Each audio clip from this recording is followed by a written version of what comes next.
The spiritual guide which disentangles the soul and brings it by the inward way to the getting of perfect contemplation and the rich treasure of internal peace. Written by Miguel de Molinos, with a short treatise concerning daily communion by the same author. Translated from the Italian copy, printed in Venice in 1685. The only omissions from this reading will be the elements written in Latin.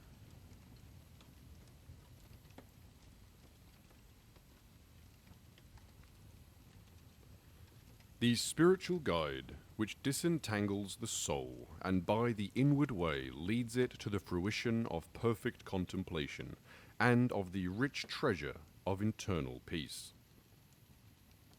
The author to the reader. There is nothing more difficult than to please all people, not more easy and common than to censure books that come abroad in the world. All books, without exception, that see the light, run the common risk of both of these inconveniences, though they may be sheltered under the most sublime protection. What will become of this little book, then, which hath no patronage?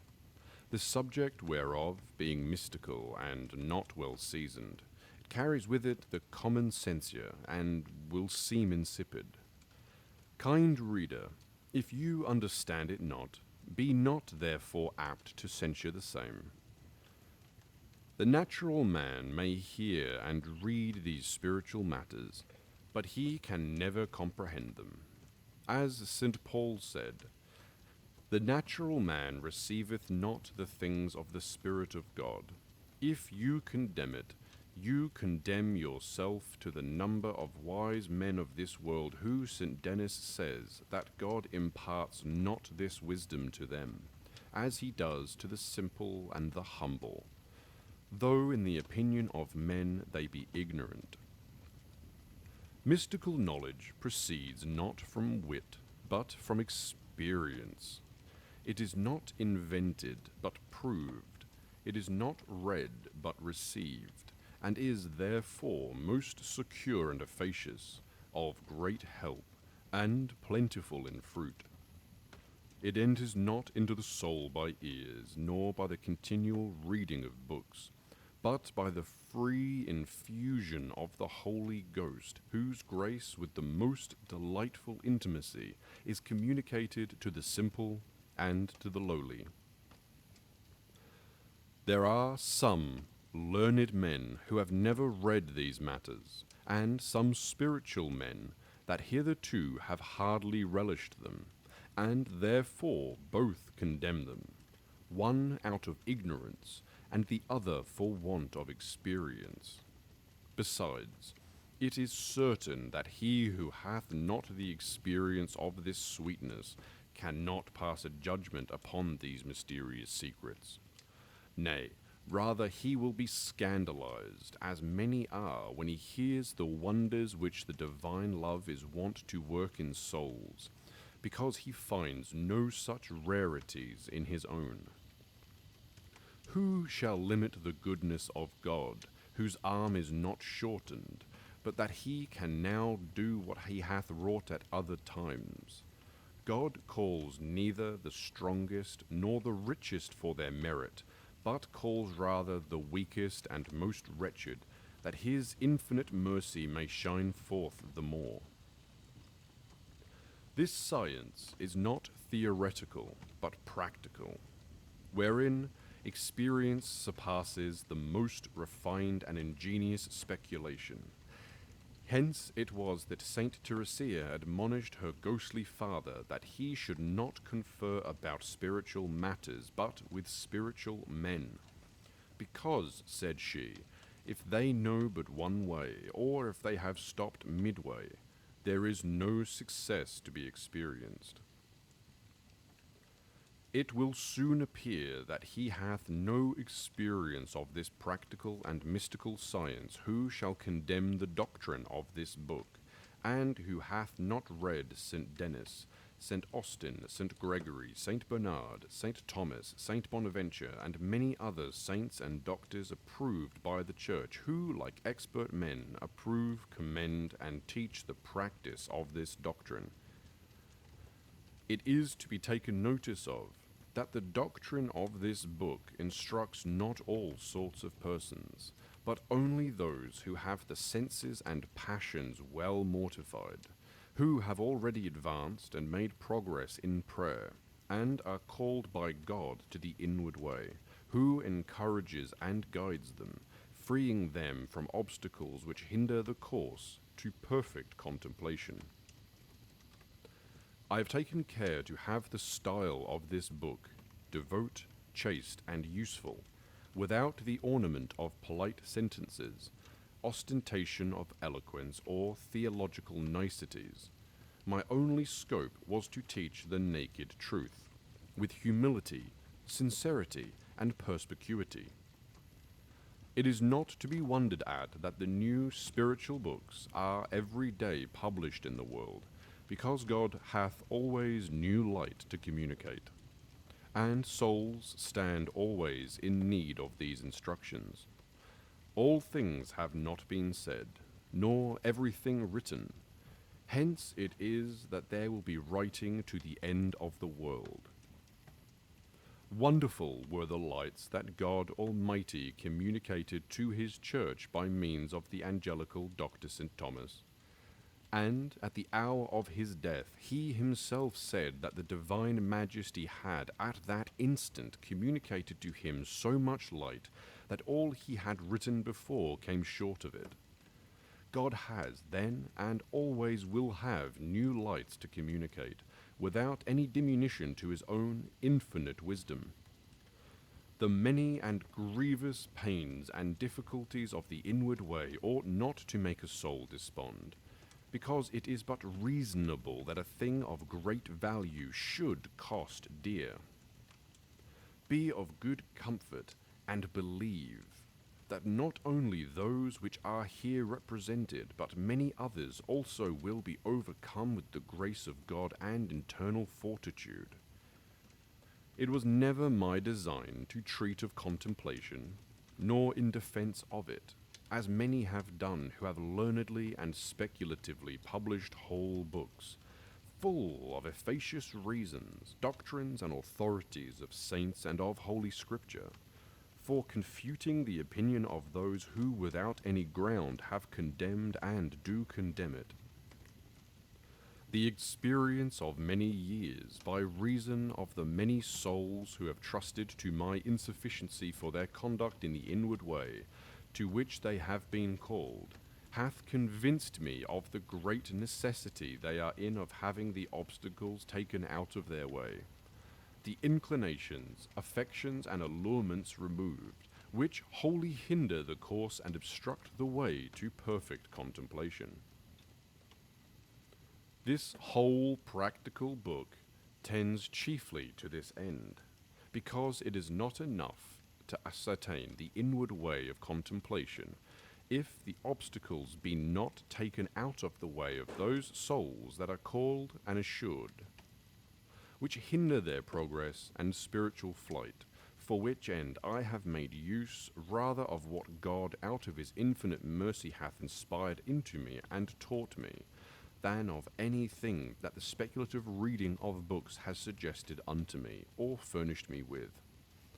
Sometimes, though very seldom, I quote the authority of some practical and experienced author to show that the doctrine which is here taught is not singular and rare. It hath been my first scope then, not to ascertain the inward way, but to disentangle and unpester it. My next hath been to instruct the spiritual diverters, that they may not stop these souls in their course, which are called by these secret paths to eternal peace and supreme felicity. God, of his infinite mercy, grant that an end so much desired may be obtained. I hope in God that some of those souls whom his divine majesty calls to this knowledge will find profit from what I have writ. for whose sake I shall reckon my pains very well employed. This has been the only but of my desire, and if God, as certainly he will, accept and approve those pure desires, I shall be content and have my reward.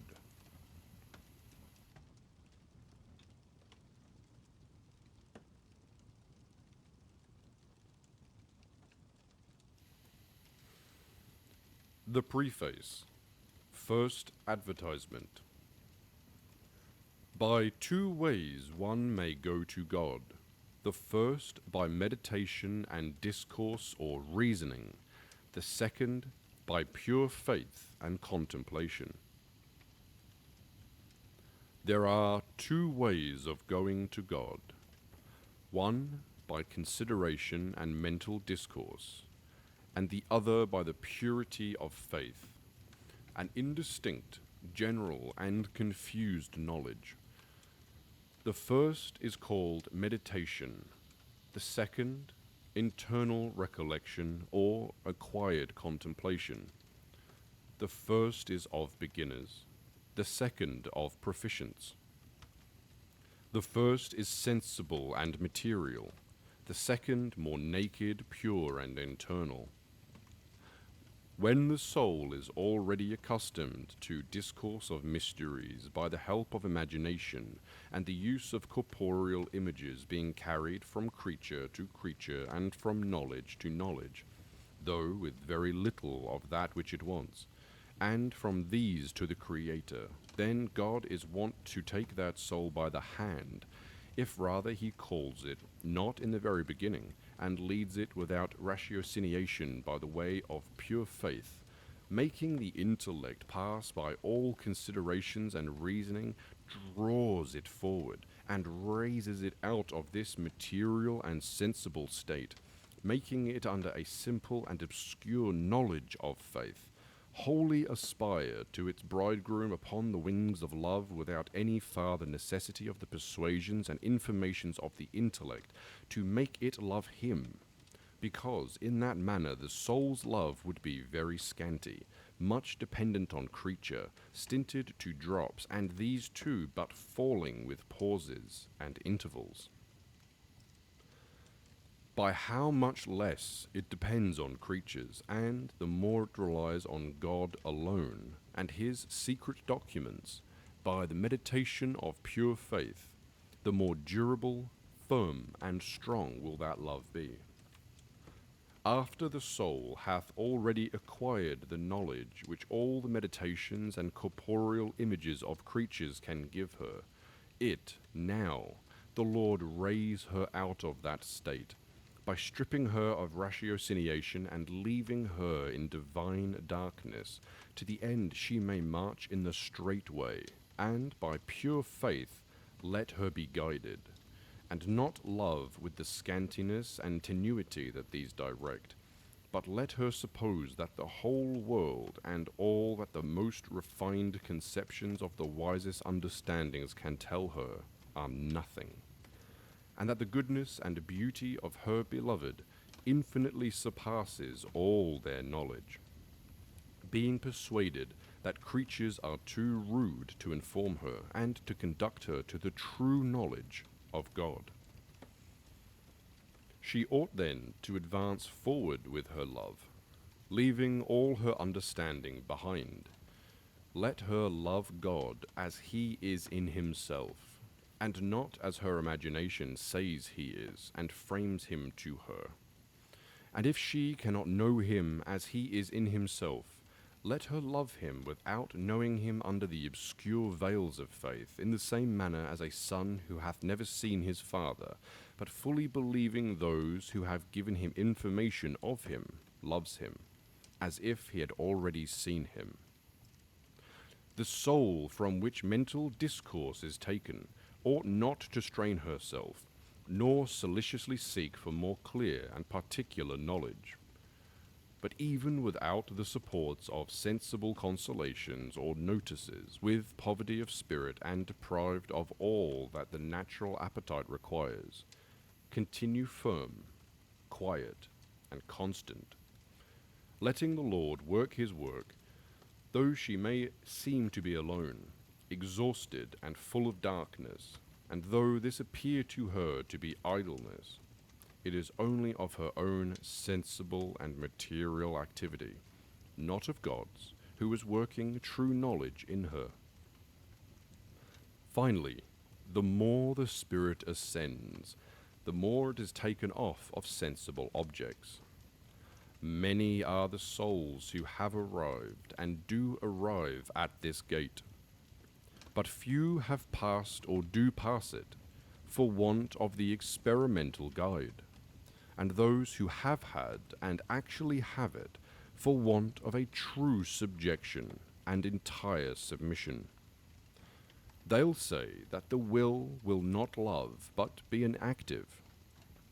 If the intellect understand not clearly and distinctly, it being a received maxim, that which is not known cannot be loved. To this it is answered that though the intellect understand not distinctly by ratiociniation, images and considerations, yet it understands and knows by an obscure, general, and confused faith, which knowledge, though so obscure, indistinct and general, and being supernatural, hath nevertheless a more clear and perfect cognition of God than any sensible and particular notice that can be formed in this life.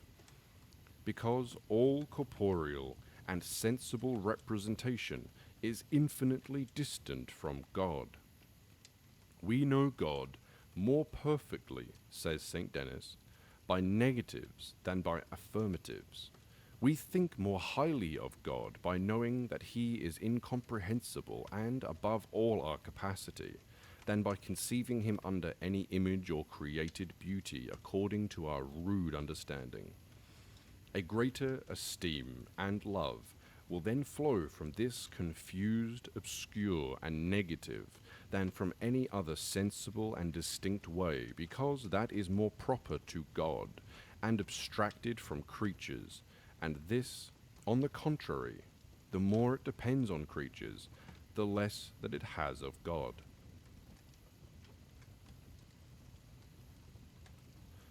Second advertisement.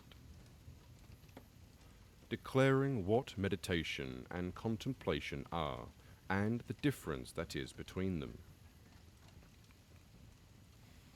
St. John and the other saints say that prayer is a sallying out or elevation of the mind to God. God is above all creatures, and the soul cannot see him, nor converse with him, if it raise not itself above them all. This friendly conversation which the soul hath with God, that's to say, in prayer, is divided into meditation and contemplation. When the mind considers the mysteries of our holy faith with attention, to know the truth of them, reasoning upon the particulars and weighing in the circumstances of the same, for the exciting of the affections in the will, this mental discourse and pious act is properly called meditation. When the soul already knows the truth, either by a habit acquired through reasoning, or because the Lord hath given it particular light, and it fixes the eyes of the mind on the demonstrated truth, beholding it sincerely with quietness and silence, without any necessity of considerations, ratiocinations, and proof of conviction, the will loves it, admiring and delighting itself therein. This properly is called the prayer of faith, the prayer of rest, internal recognition, or contemplation, which St. Thomas, with all of the mystical masters, says is a sincere, sweet, and still view of the eternal truth, without ratiocination or reflection. But if the soul rejoices in, or the eyes, the effects of God in these creatures, and amongst them in the humanity of our Lord Christ, as the most perfect of all, this is not perfect contemplation. As St. Thomas affirms, Since all these are means for knowing of God as he is in himself, and although the humanity of Christ be the most holy and perfect means for going to God, the chief instrument of our salvation, and the channel through which we receive all the good we hope for, nevertheless, the humanity is not the chief good, which consists in seeing God, but as Jesus Christ is more by his divinity than his humanity, so he thinks and fixes his contemplation always on God. Because the divinity is united to the humanity, always thinks on and beholds Jesus Christ, especially the contemplative man in whom faith is more sincere, pure, and exercised. As often as the end is obtained, the means cease.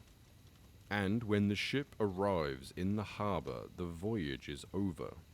So if the soul, after it hath been toiled and carried by means of meditation, arrives at the stillness, tranquillity, and rest of contemplation, it ought then to be cut off from all reasonings, and rest quiet with an amorous attention and simple vision of God, seeing and loving him, sweetly rejecting all the imaginations that present themselves, calming the mind in that divine presence, recollecting the memory and fixing it wholly on God, being contented with a general and confused knowledge which is had by the meditation of faith, applying the whole will to love him, wherein consists all the fruit of enjoyment.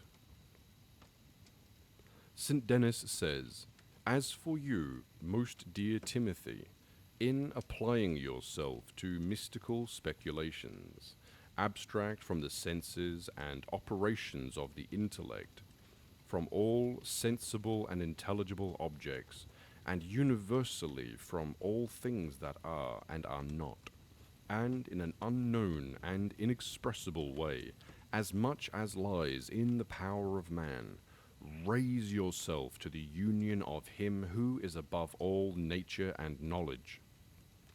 Thus far the saint.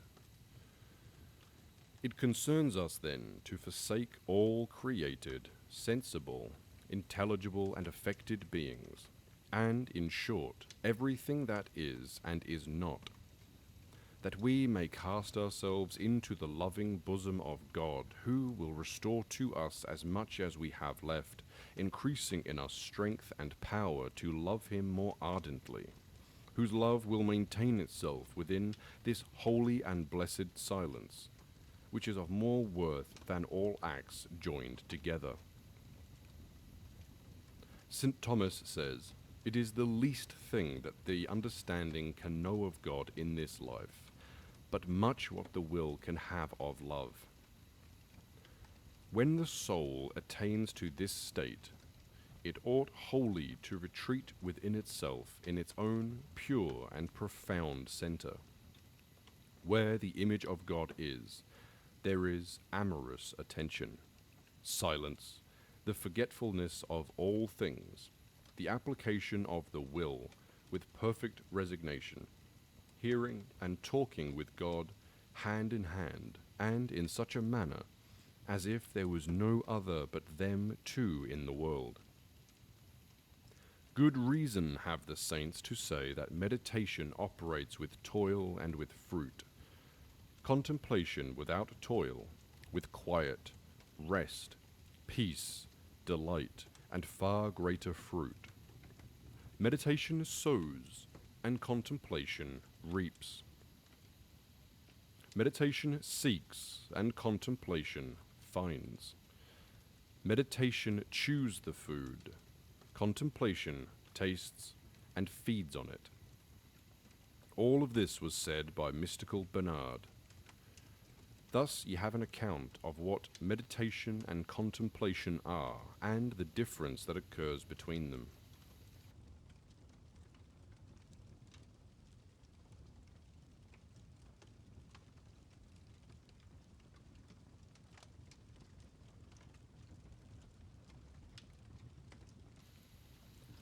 Third advertisement. What is the difference between the acquired and active contemplation, and the infused and the passive, with the signs whereby it is known when God will have the soul to pass from meditation to contemplation? There are, moreover, two ways of contemplation. The one is imperfect, active and acquired. The other, infused and passive. The active, whereof we have treated hitherto, is that which may be as attained by our diligence, assisted with divine grace. We gathering together the faculties and senses, and preparing ourselves by every way that God would have. So says Boyas and Anar. Saint Bernard recommends this active contemplation, discussing upon these words: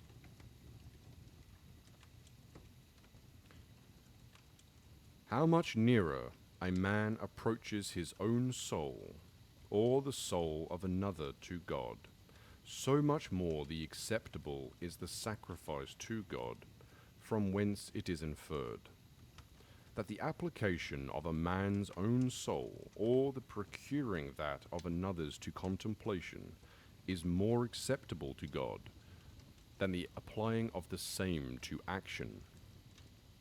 It cannot be said that the saint speaks here of infused contemplation, because it is not in the power of man to apply himself to the infused, but to the acquired. Though it be said that we may, with the Lord's help, set ourselves to acquired contemplation, nevertheless, no man ought of his own head to be so bold as to pass from the state of meditation to this without the counsel of an expert director, who shall clearly know whether his soul be called by God to this inward way, or for want of a director, the soul itself is to know it by some book that treats of these matters, sent to him by divine providence for discovering that which, without knowing what it was, he experimentally felt within his own heart. But though by means of the light which that book gives him, he may obtain assurance enough to leave meditation for the quiet of contemplation, yet his soul will still remain an ardent desire of being more perfectly instructed. And to the end it may receive good instruction in order to that point. Here I'll give it the signs whereby it shall know that call to contemplation.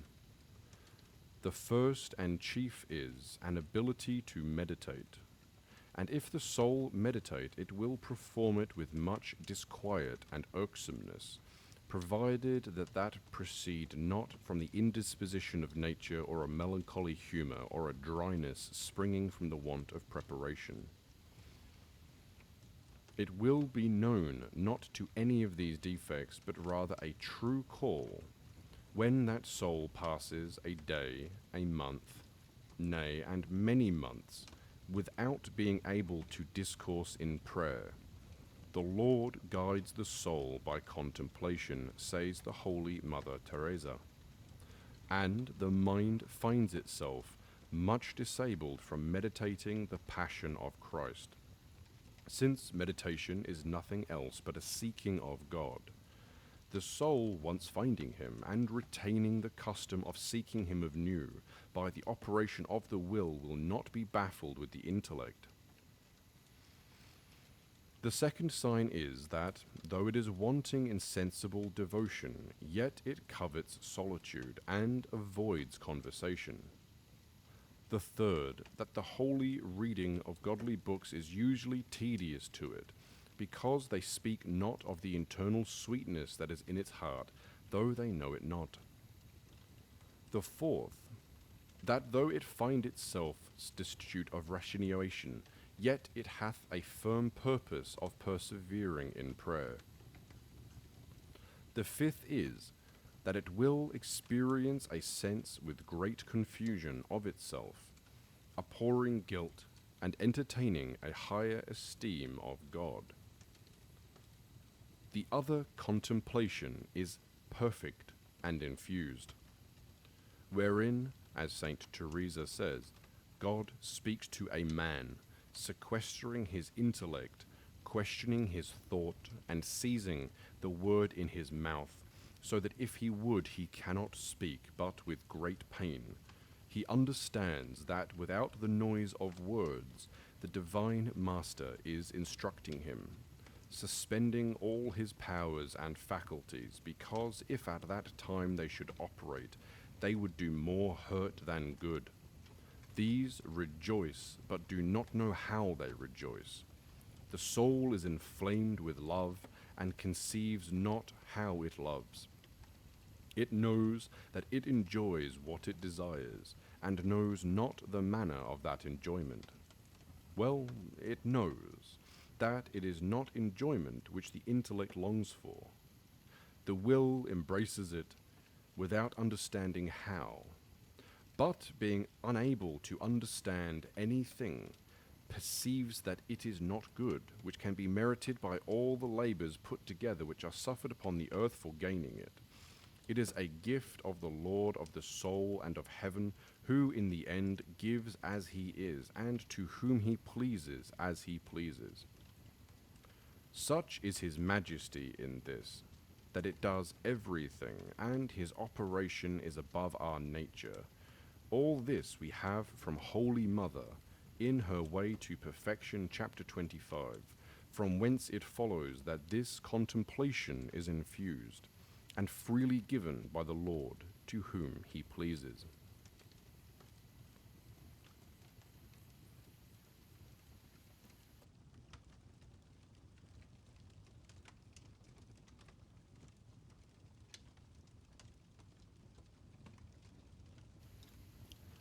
Fourth advertisement.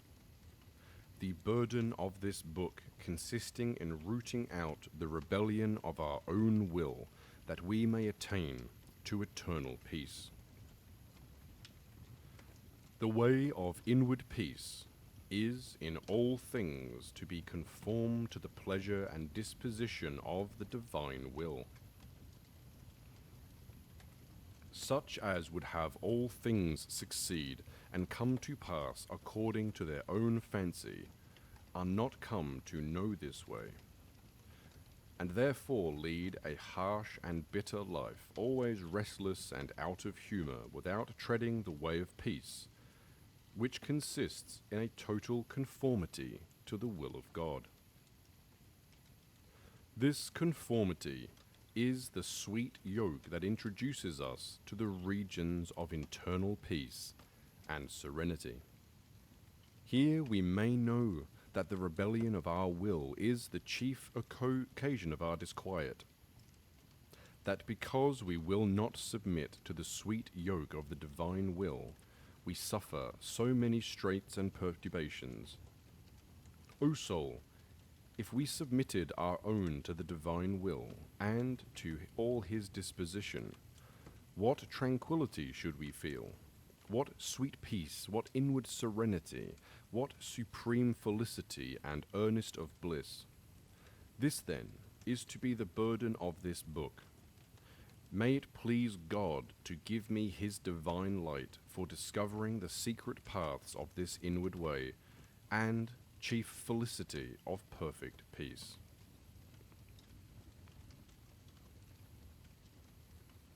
We have reached the end of the fourth advertisement of the Preface. Thank you for joining me today.